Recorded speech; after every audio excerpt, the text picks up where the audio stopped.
bem-vindos a mais uma reunião virtual. Esse formato nos facilita fazer algumas coisas que não faríamos normalmente, como, por exemplo, hoje teremos as participações especiais dos comissários Oscar e Ana Sanches, são os chefes territoriais lá do México, e aqui em casa melhor conhecidos como Mamá e Papá. Então nós vamos começar a reunião cantando o cântico O Bom Soldado de Jesus, que é o cântico 379. E esse é um cântico que merece um pandeiro, né? Então, vocês pandeiristas que estão lá em casa, aproveitem, pausem o vídeo, corram lá, peguem o seu pandeiro e durante o cântico a minha mãe, a comissária Sanches, vai nos ajudar no coro tocando o pandeiro. Então, corre lá, pega o seu pandeiro e vamos cantar.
Vamos ouvir a leitura trazida pelo soldado Oscar Sanches e logo em seguida cantaremos um cântico chamado no Amor.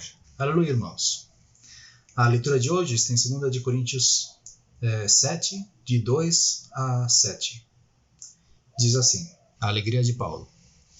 Conceda-nos lugar no coração de vocês. A ninguém prejudicamos, a ninguém causamos dano, a ninguém exploramos. Não digo isso para condená-los. Já disse que vocês estão em nosso coração para juntos morrermos ou vivermos. Tenho grande confiança em vocês, e de vocês tenho muito orgulho. Sinto-me bastante encorajado, minha alegria transborda em todas as tribulações. Pois quando chegamos à Macedônia, não tivemos nenhum descanso, mas fomos atribulados de toda forma. Conflitos externos, temores internos. Deus, porém, que consola os abatidos, consolou-nos com a chegada de Tito. E não apenas com a vinda dele, mas também com a consolação que vocês lhe deram.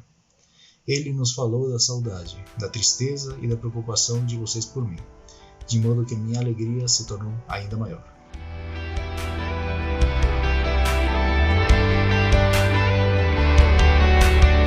Nos reunimos em um só corpo e nos prostramos em humilhação. Clamamos por tua graça e perdão. Reconhecemos que não vivemos em unidade com nosso irmão, e como um sino ecoamos o vazio. Pois todo reino dividido contra si perecerá.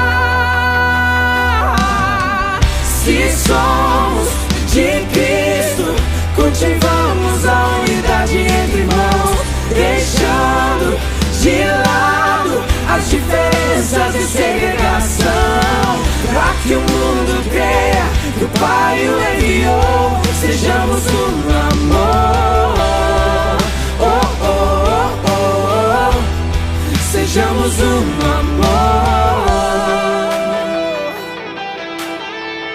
Transforme os nossos passos, que a tua luz nos dê a direção, que o mundo saiba que só tu és a salvação. Oh, oh, oh.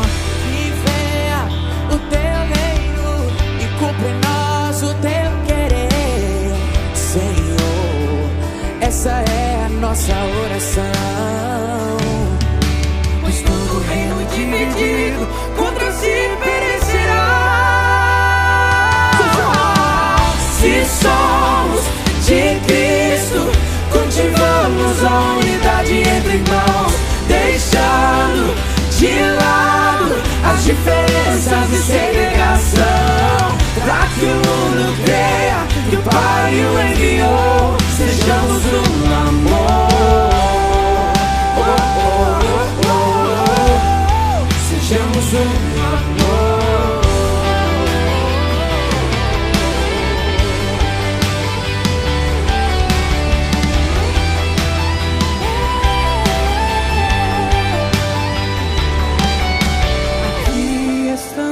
Nós, um só corpo em Cristo Jesus, somos um, como Pai e Filho. Se somos de Cristo, cultivamos a unidade entre irmãos, deixando de lado as diferenças e segregação, pra que o mundo creia que o Pai o enviou. Sejamos um amor.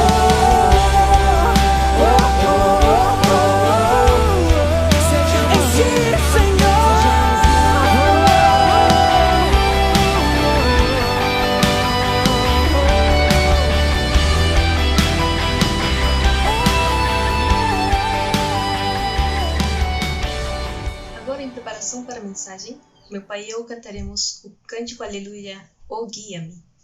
Logo em seguida, o Major Nelson Pacai trará a mensagem para todos nós. Deus abençoe.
Aleluia! É privilégio nosso, meu e seu, nessa manhã, a gente poder mais uma vez, debaixo da direção de Deus, meditar na sua palavra. Nós estamos procurando compreender o coração e a mente de Deus. Por isso que é impossível fazer essa leitura e a pregação sem contar com o seu Espírito, o Espírito de Cristo, né? Esse trecho que foi lido um pouco mais cedo na reunião é bem no meio da carta de Paulo aos Coríntios, na sua segunda carta. É uma igreja que foi fundada no final da sua segunda viagem missionária, né?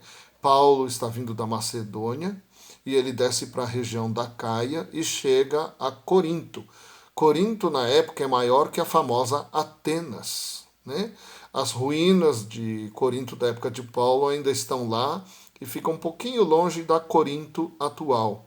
Mas essa é uma cidade de longa história que foi destruída e reconstruída várias vezes. E a da época de Paulo, ela é a sede administrativa da província romana da Acaia, foi fundada pelo próprio Júlio César. E os primeiros que foram morar lá, né, foram justamente os veteranos das tropas de Júlio César. Paulo então chega da Macedônia, vai pregar para os judeus. O líder da sinagoga se converte, e quando os outros judeus vão percebendo que a pregação dele vai além do judaísmo, eles são expulsos. Então ele começa a pregar numa casa que é do lado da sinagoga, e não só judeus, mas gentios, pessoas que não são da comunidade judaica, também se juntam, e Paulo passa 1 ano e meio pregando ali. Né? É a segunda igreja em termos de tempo, né, que ele passa então para ensinar esse povo. Eles estão no seu coração, né, eles são amados dele, e esse capítulo 7 eu gostaria que a gente pensasse um pouco mais nele por causa disso. Ele gostaria que a gente pensasse um pouco na relação entre o pastor ou oficial e a sua congregação, o seu povo, né? Paulo começa dizendo assim: acolhei-nos em vosso coração. E no versículo 2 e no 3 diz: já vos tenho dito que estáis em nosso coração. No Exército de Salvação nós somos nomeados, né? Os oficiais todo fim do ano ficam aí na espera se a liderança vai enviar uma carta, né, chamada ordem de despedida e depois ordem de marcha, para se mudar para outra nomeação. Muitas vezes as pessoas serão recebidas, os oficiais, no sentido de que foi o quartel que mandou, né, não sei se eu vou com o jeito dele, se eu me darei bem, né? E da mesma maneira o oficial pode pensar: como é que será que é esse povo? Será que a gente vai se dar bem? Será que vão me receber ou não? Paulo está falando de uma atitude mútua. Acolhei-nos em vosso coração. Vos tenho dito que estais em nosso coração. Né?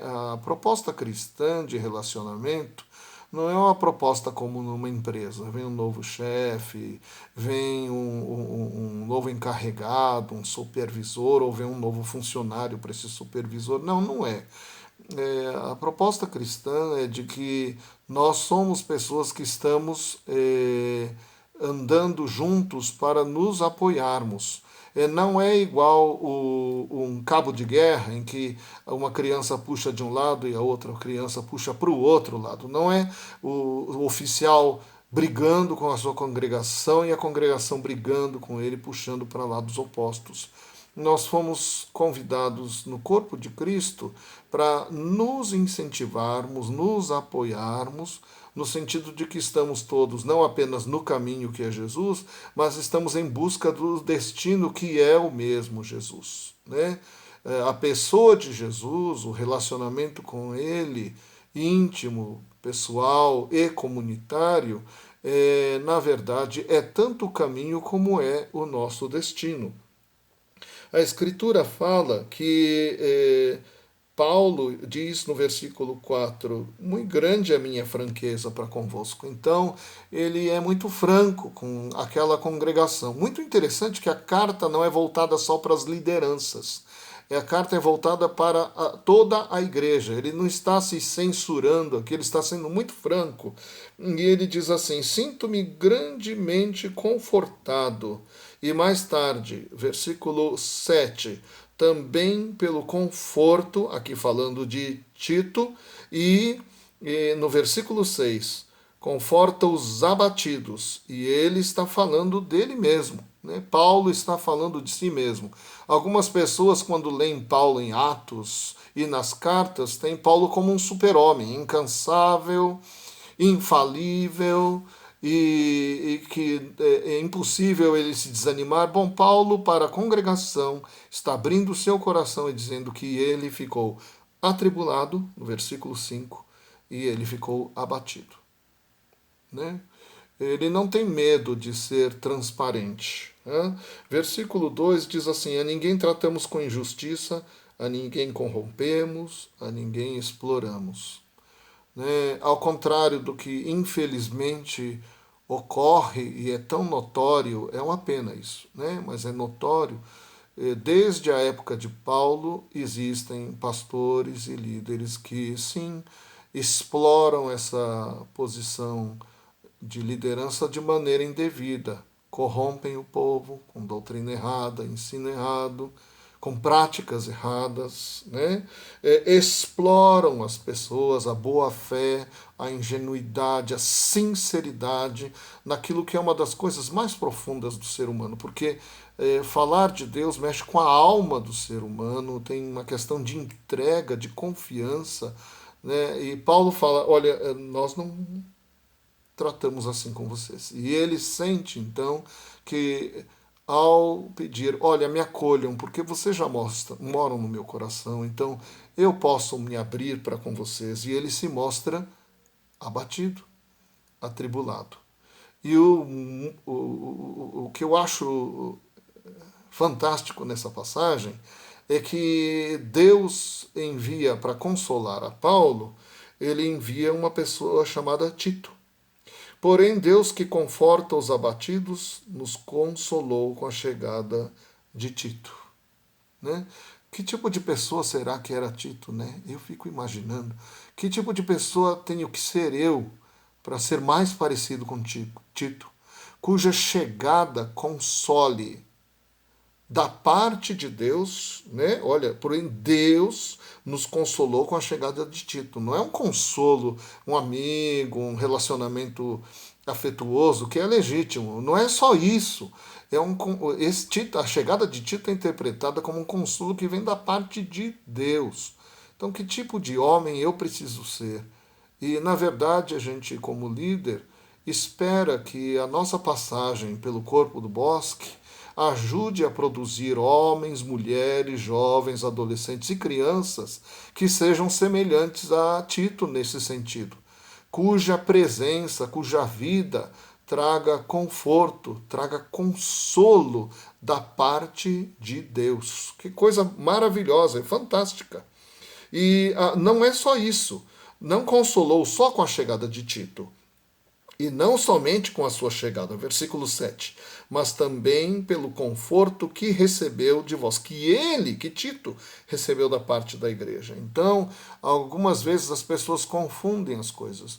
Quando olham para um oficial, falam, nossa, esse abriu mão de uma carreira promissora, de ganhar dinheiro, de fazer fortuna, de juntar propriedades, títulos, né? É verdade, Paulo diz que ele abriu mão de tanta coisa. No entanto, esse é um chamado que não é só para Paulo. Né? O fato de confortar, de cuidar um do outro, não é exclusivo do oficial. O oficial é servo dos servos, é verdade. O oficial veio para servir. Mas no Exército de Salvação, as nossas insígnias dizem salvo para servir, independentemente se somos oficiais ou soldados, né? Ou sargentos. Porque, na verdade, isso é só uma pequena lembrança, é um pedaço de pano mas que lembra que todos somos sacerdotes. Nós vivemos não em independência, nem em estado de dependência um do outro, mas vivemos em interdependência. Se o pastor, se o oficial é um bom oficial, se é um bom mestre, um bom administrador, um bom pastor, um bom missionário, então a igreja deve ser capaz de assimilar isso para a sua própria identidade. E a igreja deve manifestar essa capacidade como um todo, né? O oficial não faz carreira solo. O pastor sozinho não existe. O apóstolo Paulo sozinho não existe. Nós existimos dentro do contexto de um corpo.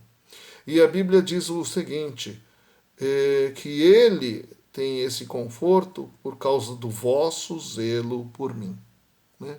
Então, esse povo que ele está dizendo, me acolham no coração de vocês, ele já sabia que eles o amavam.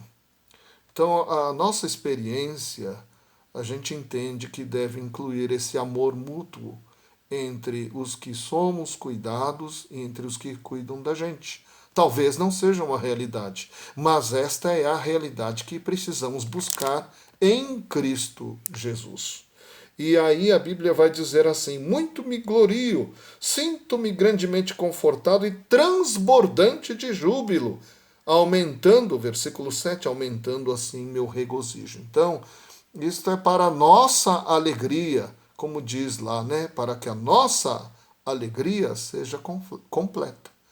Então, essa situação de nos amarmos, de nos cuidarmos uns dos outros, é justamente para isso. Para que o Senhor habite em nós, se manifeste através de nós e haja alegria plena na casa de Deus.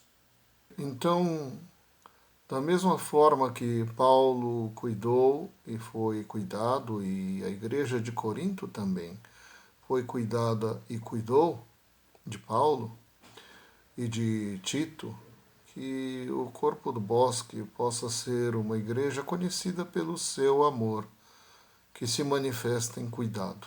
Né? Não é nada exagerado, nem nada cosmético, né? Algo que saia do fundo do coração. Que a nossa igreja seja conhecida pelo seu amor. Né? Vamos orar. Senhor, nós queremos agradecer pelo privilégio de fazermos parte da caminhada desta casa. E queremos pedir que o teu amor seja derramado no nosso coração, tanto de nós oficiais como nos demais membros. Alguns são oficiais também, e outros são soldados, jovens soldados, cadetes locais, recrutas, novos convertidos, e alguns são amigos.